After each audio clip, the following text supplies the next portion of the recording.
So good morning, everybody.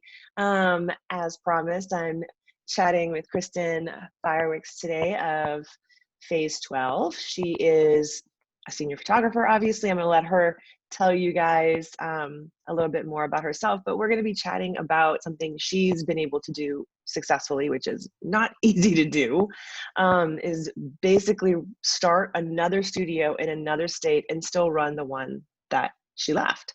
So this is a super, like, I think I hear a lot of people mentioning this in various groups about how they have questions about this. But one of the reasons you wanted to come on and talk to us is because you had a really hard time finding somebody who's going to help you.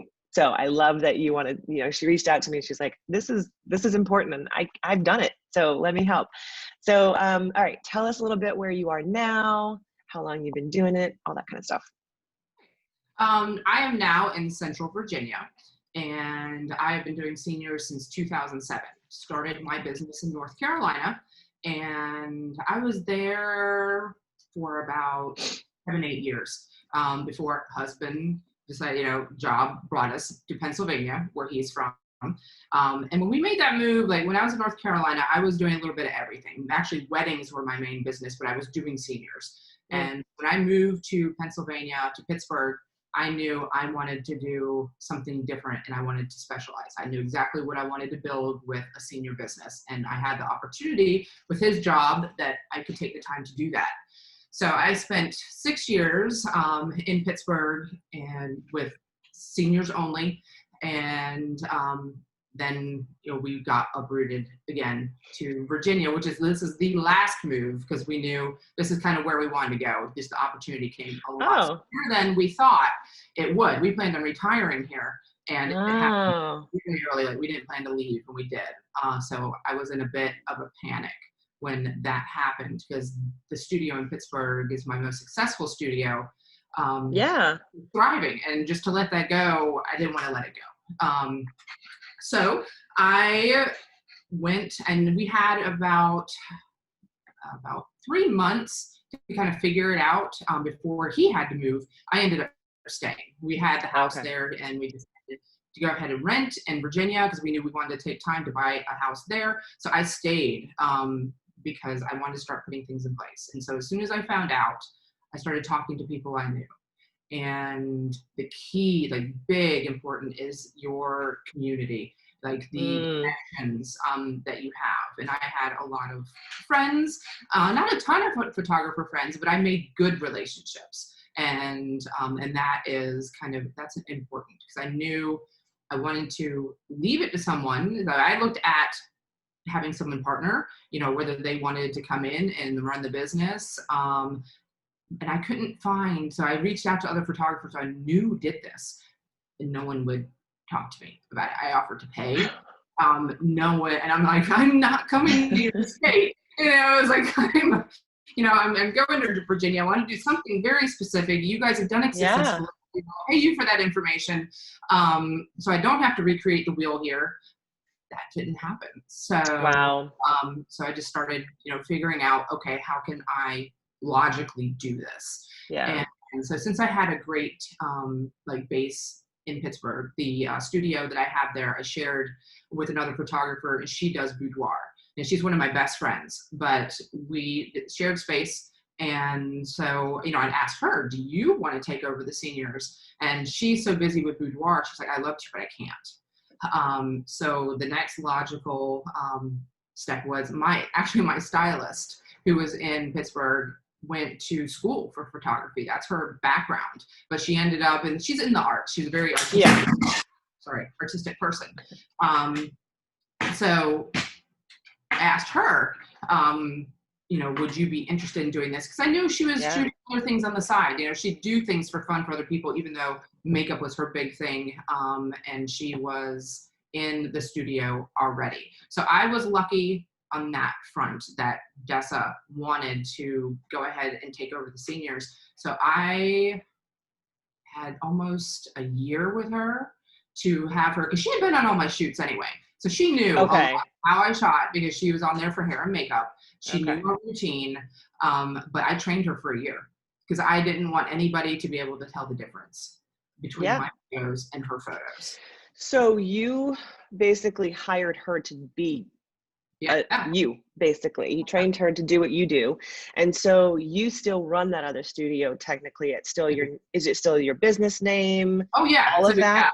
Because I couldn't really, and because it comes down to trust. You really need to, whoever you want to bring in, you have to be able, to trust them. I talked to Dessa, I said, this is something you love and you want to eventually, like kind of buy into this business, that opportunity is there. Right. What I decided to do was I'd run everything from the back end and just have her shoot.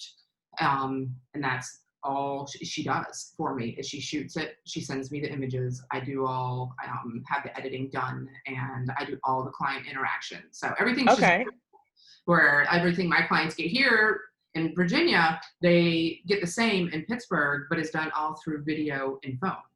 That's what I was going to ask you. It's Yeah. the same here now. It's video and phone. They don't meet me beforehand unless they're on my team. And it has worked out well. I said, we're going into our 3rd year of doing it this way. And she's great because she's young and she's fun. And she had no interest in, taking over the senior business. So I did have a compete. So whoever I decided to work with, I told him, I was like, there's going to be a 5-year non-compete if you leave me. Yeah. You can't take my clients, So the key is finding someone who's not doing, like, maybe they're mainly weddings or families or, maternity or something where the added business just kind of is like extra income for them. So because that's the other route. So if Dessa wasn't going to do it for me, I was going to reach out to my other friends who are photographers who didn't do seniors or didn't do a lot. And then it'd be a little bit more tricky, but I'd still put them under a non-compete. Yeah. But they're getting, I pay, and the other key is pay them well. Yeah. For what they're, for what they're doing. For sure. For what I pay her, I know second shooters who are working an 8-hour day are getting paid. Okay. So it's like, and set your session. So basically, my session fee is going, to her. But I do have the time constraints just like I do here. I have a 1-hour session and I have a 2-hour session. Yeah. So, it's not bad, but it works out well because she enjoys it. So that has been the key, is to find someone. That's awesome. To do that. So I'm hoping, I told her as long as she wants to do it, the job is hers. So far, so that's good. So awesome. If you guys are just joining us, by the way, just wanted to recap real quick, and people are just hopping on. I'm talking to Kristin about how she had to leave her very successful studio and go to a different state, completely open up a new business, and she's still running her other business, and kind of how she's done that. So that's what we're doing. Feel free to put some questions too in the thread if you guys have specific questions, and I'll check on my phone and see if I can see any of the comments. I didn't just leave, like I said. Oh no, you prepped. Yeah. I prepped, and it was a lot of work because I didn't leave until I knew. And I told her, I said, I won't leave until I know that you're ready for me to leave. So that's definitely a really important point, that you have to make sure you're putting in the time and effort. Like you said, you found someone that you could trust, and then you took care of the basics as far as like the non-compete, but then you also put in the time and effort to train her so that, your business quality was still going to be operating at a level that you felt comfortable with. So that's really a big part of this, is being willing to do that, but also your business. I mean, you had been running that business already for a while, so you had like a really strong foundation. Yeah. Right. Yes. So client experience is key with what I do with them, from the initial conversations to I do the wardrobe consults with them, and that's easy. It's done all through, I used to do them in person, but I moved years ago to doing via text because it actually helps. I'll tell the mothers, I want, at least a week or two before, get all your outfits together. Have your doctor try them on, make sure, like, preferably be outside, but make sure you're in good light. I want, mom taking the picture, and they can also see, because I can tell from a cell phone picture how it's going to kind of photograph. And we see it too. And I've had them say, oh my God, I tried on these outfits and I don't like them. And so it works both ways, but that, and then just the constant communication. I'm texting with the girls.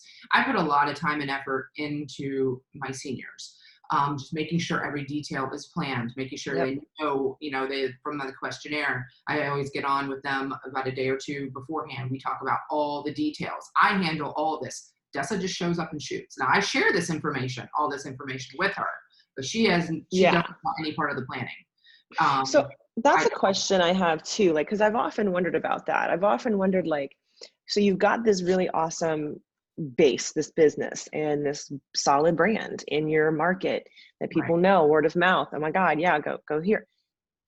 How is it? So I think that there's a limiting belief that a lot of photographers have that no one can do what I do, right? I mean, we see it with when I get people to try and outsource different things. They're like, no one can do it the way I do it.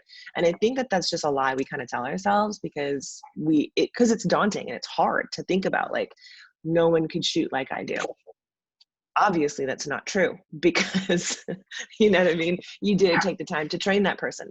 So do you think that that's kind of a big factor in you kind of have to get past of, and letting that go was hard. And even now, it's like I look at sessions and she's got her flow, and I see it because it's funny, but my clients don't. It's all new. The clients are fine though, is my point, right? The clients are fine. But I did, it's like, and there's certain things, I'll see certain things and I still teach her, hey, when you're doing this, I need you to do that. So I'm still constantly, it's like to make sure my brand is on point. Sure. Training, but she did it. If you find, like I said, you have a photographer friend and they're strong in photography, you can teach them anything. Exactly. And the whole point is that the clients are okay with it, even though your brand was you, basically, because that's what we do in this boutique niche, we're the face of our business, basically.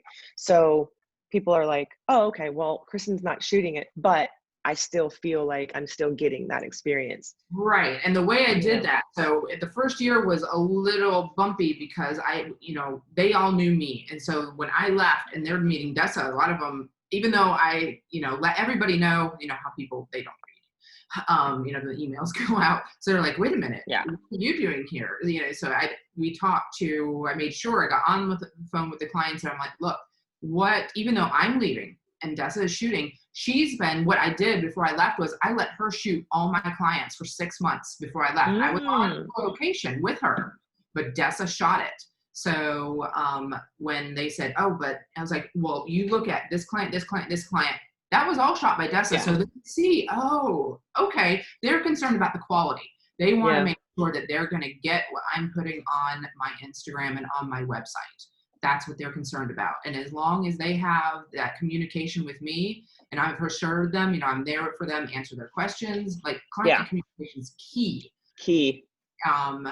That just in everything. I harp on that constantly, but especially in this. The experience is the same because I've walked them through everything. I'm still walking them through everything. I'm in Virginia, they get on, and then making sure that someone, like the person that you're leaving in charge, that people like, and Dessa is very, like, she's great with people. So they have fun with her. That's super important because, as you know, and most of us in this space know that, we're photographers, but because of what we do, it's a relationship-based business. You've got to be a people person too, and they have to, you got to have that rapport with your client base. I would never take like Dessa was unique because she's one of those artist people who whatever she touches creatively is gold once you teach her. I mean, it's insane how talented. But if I didn't have her, I would have picked a strong photographer. I would not have picked a newbie. Yeah. So, I wish we would have picked somebody who doesn't do seniors and then teach them how to do seniors, because you don't want them, going, oh, well, I could do, this. Yeah. That's just extra. You want to find someone that's just extra bonus income for them because senior season only runs a certain amount of months. Right. It's like it runs longer for me here in Virginia because we're hotter during the summer. We don't shoot as much. Pittsburgh, we're May through September, sometimes October, depends, because then you start getting cold up north. Yeah. Where here, I do some in the spring. In Virginia, we pretty much shut down July and August because it's just too hot. And then it ramps up September to November. I mean, I was shooting dresses down here, like summer dresses down here at the end of November. Welcome to my world. You know what you're going to get in the South. Sometimes it's cold, sometimes it's warm, but we always have warm days. But finding someone who is strong because they're your brand. Exactly. So, they love your business and they're friends with you, they're going to, that professionalism is going to carry over. Mm-hmm. So how has it been? I think a lot of photographers would probably be like, oh my God, like it's hard enough to run one business. How is it literally, because you shoot and run another business in Virginia now. Right. And you've been there how long now? 3? Yeah, going 2 years. So I'm going into my third season. Got it. Fall. With seniors here. And it didn't start off super easy for you there either, because didn't you have when I found out I was moving and I knew David would be here way before me, I started immediately reaching out to people, and we did have friends in Virginia. So that was helpful, even though they didn't know seniors, but they knew people. Yeah. That's where networking comes back in. And absolutely. Even when I moved to Pittsburgh, I knew no one then, but I went in right away and started going to businesses that have the same client. And I built my relationships there. So I did sort of the same thing here, because everybody, once you start talking to people, someone knows. Yes. Or a junior, a rising senior. So I knew I had to build a team for the new studio. So I started coming early. And then I also started looking on Instagram. And since I already had a business built, I started messaging seniors in the area who were open to talk to me, told them a little bit about what I did and if they were interested, and I'm moving to the area. And so I started building that team before I even got here. And that's, like I said, it's a lot. So smart. Work. But so running both studios, it is a lot of work, like I said, but they're on different timelines. So it's like they'll overlap in the summer where it's like right now my head is a little crazy, because I'll have days where I'm shooting, but also Dessa's shooting. But that also comes back to having someone who's strong. If there's a problem, and I've had that happen where there was a problem in Pittsburgh, and I told her, I was like, you're just going to have to handle it, and do the best that you know what to do, and just handle it for me. She did, and everything was fine. So you put that person in charge, but it's just organization, calendars, just making. I have reminders set up in my calendar. If we went offline, I'd be in trouble. So because I live by that calendar and notes in my phone, because of just staying on top of each client, especially the ones in Pittsburgh, because I have to make sure that client experience is translated for them. And then I handle so the editing, the images come to me, I send them off for editing, and then I'll do so I started virtual 3 years ago, and I wasn't sure how sales were going to do with that, because I was in studio transitioning to all virtual. Didn't skip a beat. It was pretty interesting to see. It did not. They actually preferred being home, and just I ran it the same way as if we were sitting face to face. But I had a lot more prep work in the back end, so I have to prep for them a lot more, where they're getting more information and guides, and I have product videos, so they have everything that they're looking at beforehand before they meet with me online. That's all prepped.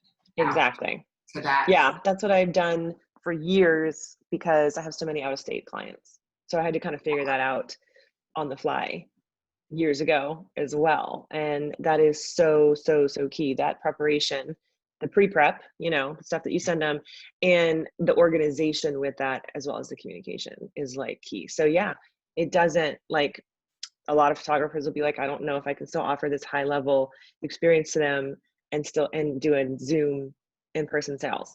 Not true at all. Absolutely you can. Super easy. It's just all on how you do it. It really is. And, I also will throw in, after they've done their sales, I always overpromise, under deliver. Yes, under promise, over deliver. It's coming earlier. It's always going to come earlier, and I throw in something. It's like there's a little gift in there for each client, and that they're not expecting. And that's just, like I said, it's part of that. It's what brings them back. or is telling their friends year after year, their experience, because I'm offering things that other photographers are not. And I also do my research on that. Yeah. And, kind of looking at who's doing what. And there's a lot of big mill studios in Pittsburgh, it's number mills. Mine, I keep it to like around 50. Yeah. And Yeah. I can give that client experience. So I'm charging more, Yeah. but Well, that's the they're boutique getting, model. Yeah. they're not a number. I know, they're not a number in my book. I know all of them personally. Yeah. That's been. So you don't run a team over there though, right? Or did you? Last year I did. So the year that, I should say the year that I left, I did, which was like pretty much like last year's team. So it would have been class of 2019, because they were kind of already in place. And I had some sophomores and some juniors. So I had some 2019, some 2020. So I left it running. And Okay. so I had to talk to Des about that beforehand too. Do you mind doing little stuff? So I set it up as, we do smaller groups. I actually went to Pittsburgh. We did do the one big shoot that I do every year, but I went to Pittsburgh for that. Oh, okay. And made sure, That makes sense. that's a lot. That's a lot for me, when you have 15 to 19 people. Yeah. So I went up there and, Dessa was there too. And I helped her shoot that. Okay. Then the other stuff we did was like small stuff. We have a theme park there called Kennywood. It's a really neat kind of place. So, we come up with different themes. And so I had, I think, 3 or 4 girls, for that. So I limited the number, and then I paid her based on, how much time, and she was willing to go out and do that. But she's also, doing like hair and makeup. And so she's making her money there too, with them. So it's definitely good. She gets the good end, nice end of the bargain with it. So she gets to do all the fun stuff, and I'm running all the back end. So you can totally, if your photographer is on board of doing that stuff, run a team there. Now, I know even without COVID, I knew that this year I didn't want to bother with it that much. I was like, I didn't think that it was just gonna needed it. I had a couple girls on there, but then but they knew. I told them it's not going to be, this year's not going to be that busy. And then COVID hit, and I'm like, oh Lord, now we can't do anything. But the way my teams are structured is they're basically, they paid for their session. That's the promise, is they pay for the session. Anything we do is a bonus. But I saw no difference. And because even when I was running teams in Pittsburgh, a lot of that was for my marketing. A lot of it was the fun for me, my creative outlet. I knew I had those guaranteed clients, and I love doing it. But 90% of my referrals come from past clients. Yeah. And so, that I've seen that year after year after year. So so we are kind of letting the teams fade away in Pittsburgh, and I've seen no difference as far as booking rates there. Now, booking rates have dropped some just because I'm not there. I think if I was running, my numbers would be higher. But honestly, I don't know because of COVID. I just don't know. It's a weird year, so it's hard to tell. It's a weird year to kind of, figure that out. Just because I do more, because I can only pay Dessa to do so much that I have budgeted in without losing. I don't want to lose money. The key is like, and I never, like the way I run my business, I never go in the red. I want to stay in the black. So I've seen a little bit of a hit there, small, just because it's not me doing all the extra that I do, but it sustained itself a lot longer than I thought that it would. It's just been a big experiment.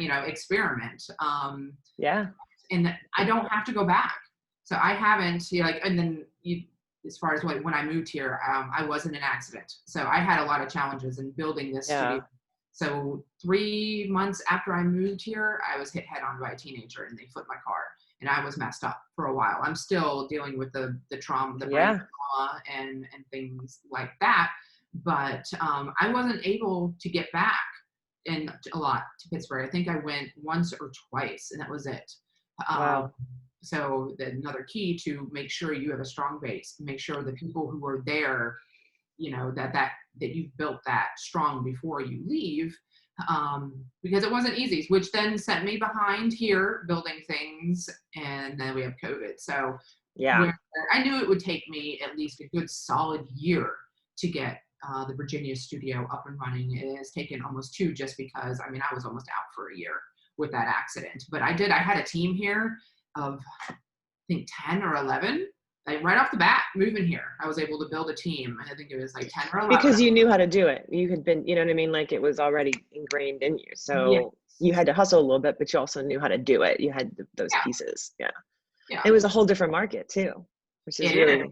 They're very different too. And that was a learning curve of my Pittsburgh girls are glitz and glam. And, you know, they love that whole experience and all the outfits and all that.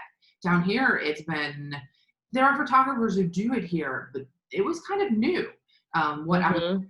And even getting the team on board here was challenging because the parents were like, what do you want to do with my daughter? They didn't quite understand what I was doing, and then until they got into it, and then and I had the kind of same pushback in Pittsburgh 6 years ago because I brought it. Really started doing that when it was new in Pittsburgh. But once the parents start talking, and you're giving their daughters a memorable experience, and really some of them changing them, giving them that self-confidence. Yep. It's like I love my teams, and I'll continue, like whether I do it on a big scale or a small scale going forward, I'll still do it. I love it. It's my creative outlet. But for sure, here in Virginia a lot of them didn't like the whole production. Or the hair and makeup is a big difference. A lot of really natural.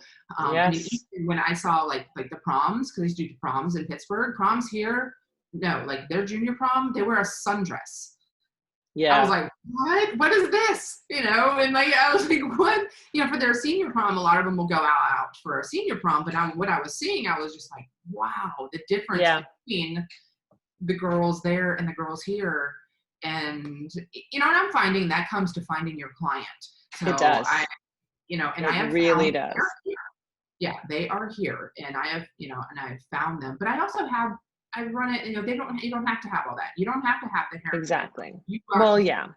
And when you're speaking, when you're speaking to your target client and you know who that is, you're always going to get other people who are drawn to your brand too. It's just the nature of it, right? So they're going to be drawn to you, even though they might still want to remain natural or, whatever. You're still, I'm have the same experience here. Most of my, SoCal, very specific vibe as well, but you're still going to speak to more people than you're intending to. That's the whole point, like when your branding is on point.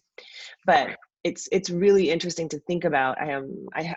Just in terms of marketing, because that's kind of where my brain always goes, is okay, that specific niche, and that region is very different. And so being able to be flexible, being able to be open to, okay, this is going to be a little different. So that's another thing for photographers to think about too. Like, it's going to depend on where you're going, because you're going to have to probably squish gears a little bit. Yeah, those same business foundational, things are going to be very important, and the way you've always run it.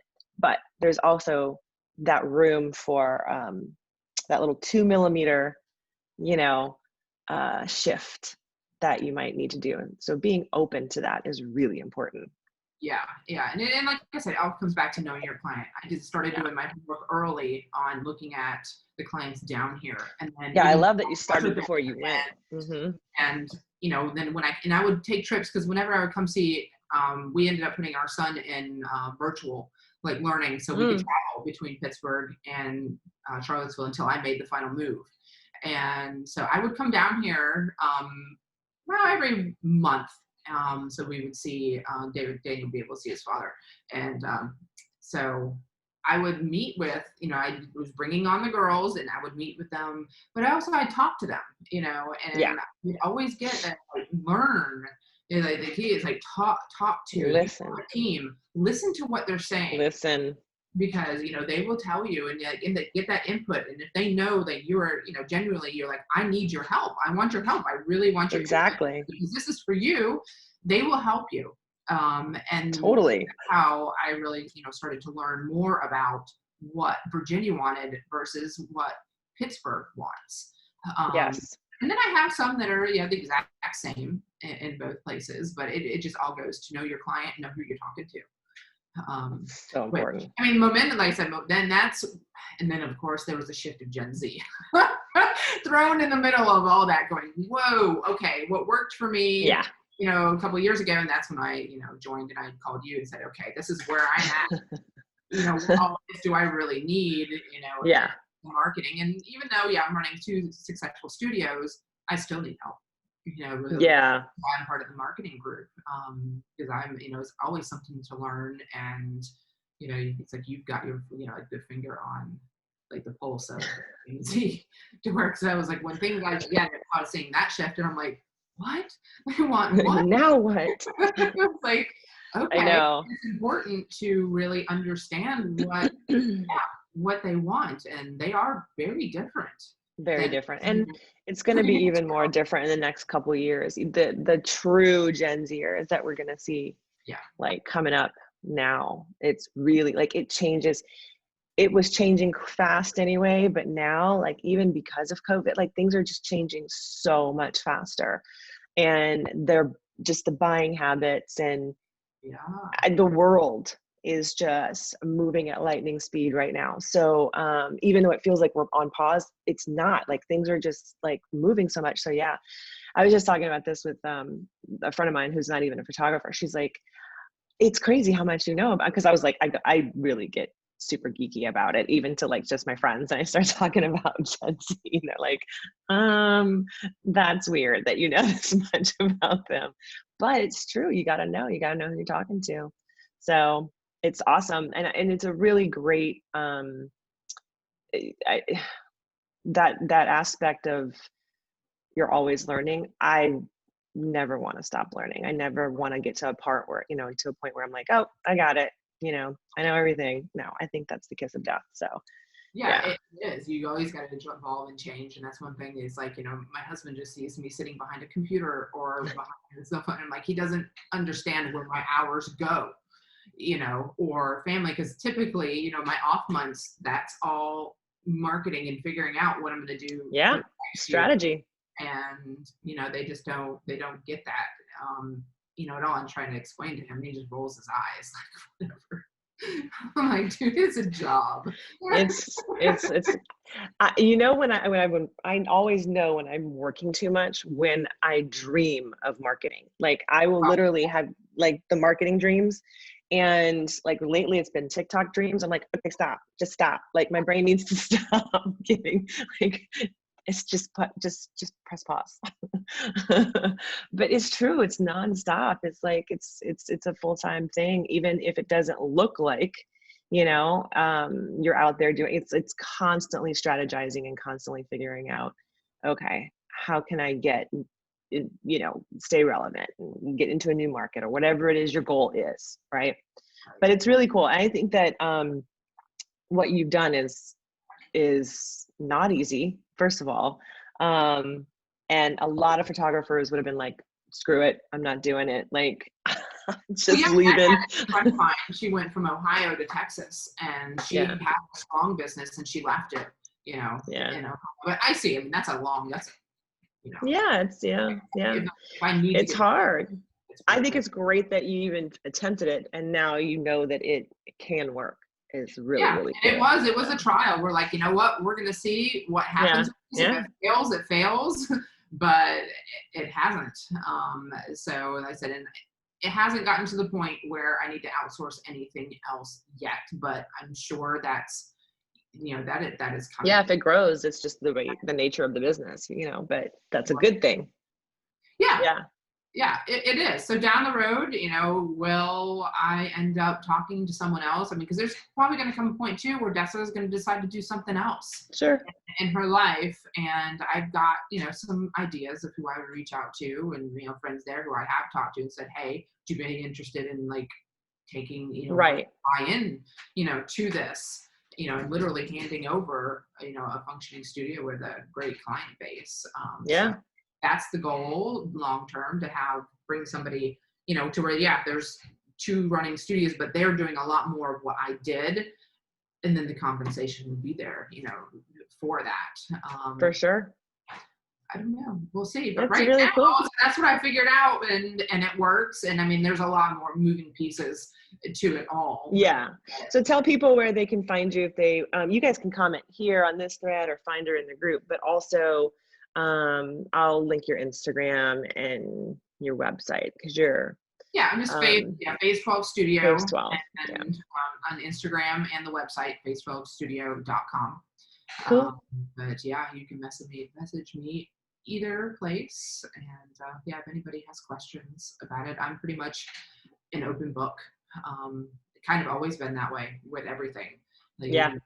With my friends, and that's, the close photographer friends that I had. It's like, our industry is, it's really funny. It's like I said, I didn't have a handful because the photographers are hard to trust. Yeah.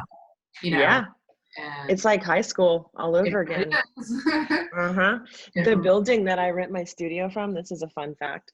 The building, they have to, one of the qualifications is that you can't be a wedding photographer specifically because the guy who owns it owns a wedding photography business. And I'm like, okay, I don't know. It's just so funny to me. Just so funny. But I can shoot seniors and it's totally fine. I'm like, okay. But yeah, you're right. Our business, it's weird. It's always been a little strange to me, which is why I like this group, because I like to try and keep it really open and accessible for people and I don't want people to feel like they can't ask questions or, like you said, like when you were trying to find the answers for this, like no one would really even be open to that. And I think that that's just not the way I want to live my life. I mean, I feel like, life is too short. I've had my friends ask me about it, and I've been, like I said, I'm really open with them. I've had them ask me about my teams and how I run things. Yeah. And, it's like, I have since the beginning, I have had to figure out a lot on my own. Just the nature of it. But, so I want to, if I can help somebody else, do that or, answer some questions. It's like, it's not a big. Exactly. Yeah. Well, thank you so much for coming on today. I know that this is super valuable for a lot of people. So the replay will be, in the group, and you guys can find it in the group. And then I'll also put this on the YouTube channel too. So thank you so much. It was awesome talking to you face to face. We always chat on Instagram, so this is nice. Have a good rest of your day. Thank you, Renee. Thank you.